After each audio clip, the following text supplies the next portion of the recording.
ఎక్కడైతే ముస్లింలు ఎక్కువ జనాభా ఉన్నారో అక్కడ అసలు దేశంలో ఉన్నటువంటి పార్టీలు కాకుండా దేశ ద్రోహ పార్టీలైనటువంటి ఓవైసీ పార్టీ లాంటి ఆల్ ఇండియా మజ్లిస్ ఇత్తెహాదుల్ ముసల్మీన్ లాంటి పార్టీలకి అవకాశాలు ఇస్తున్నటువంటి పరిస్థితి. వేరే వాళ్ళని కాంగ్రెస్ ఏంటి అసదుద్దీన్ ఓవైసీ వాళ్ళ ఏఐఎంఐఎం పార్టీ ఉగ్రవాద పార్టీ తాట తీస్తారు వాళ్ళని ఆ మాట కన్నా వాళ్ళు వింటే. ఉగ్రవాద పార్టీ అంత ముండా జాతీయ పార్టీ అది కూడా అన్ని రాష్ట్రాల్లో పోటీ చేస్తుంది. నువ్వంటే ఒక ముస్లిం మైనార్టీల పార్టీని ఉగ్రవాద పార్టీ అంటావా? నీకంటే పెద్ద ఉగ్రవాదులు ఎవరున్నారు? ఎంఐఎం వాళ్ళు కనుక ఆ మాట వింటే నిన్ను విజయవాడలో కూర్చున్నకుండా చేస్తారు. ఉగ్రవాద పార్టీ అంత ముండా అంటే ముస్లిం అంటే ఉగ్రవాదం అంటారు. నీకంటే పెద్ద ఉగ్రవాదులు ఎవరున్నారు?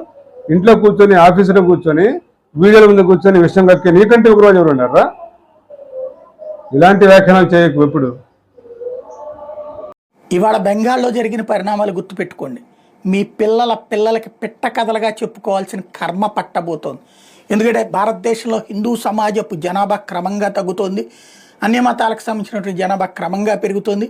ఎట్ ద సేమ్ టైం 2100 సంవత్సరం నాటికి భారతదేశం ఇస్లామిక్ రాజ్యంగా మారిన ఆశ్చర్యపోనక్కర్లేదు.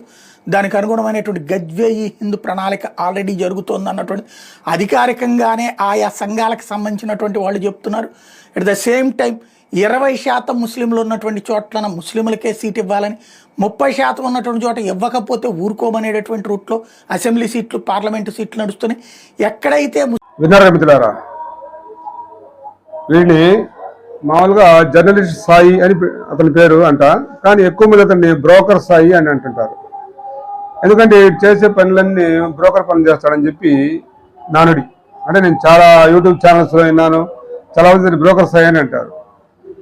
అది వీడి మాటలు పెట్టి చూస్తే ఇప్పుడు నిజంగా బ్రోకర్ అనిపిస్తుంది. చూశారుగా,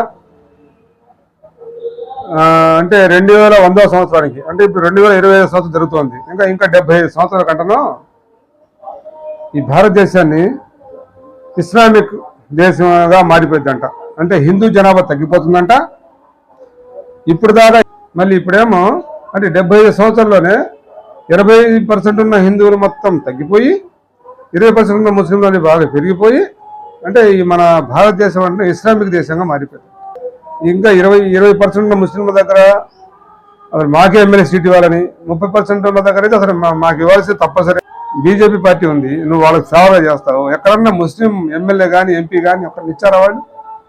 ఈ 11 ఏళ్లలో ఒక్క ముస్లిం కూడా లేని ఏదన్నా జాతీయ పార్టీ ఉందంటే, ఒక ఎమ్మెల్యే కానీ ఎంపీ కానీ ఒక్క ముస్లిం మైనార్టీ కూడా లేని పార్టీ ఏదైనా ఉంది అంటే దేశంలో అది బీజేపీ పార్టీ.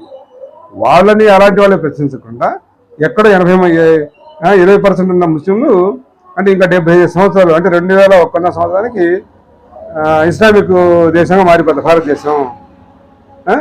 ఎందుకురా తేపుకుంటా రొప్పుకుంటా ఆయాసంగా ఉంటా ఏదో ఒకటి ఇంట్లో కూర్చొని వీడియో చేసుకుంటే డబ్బు సంపాదించవచ్చు. ఇలాంటివి చేసుకునేది చాలా ఉన్నాయి వీడియోలు చేసుకుంటే.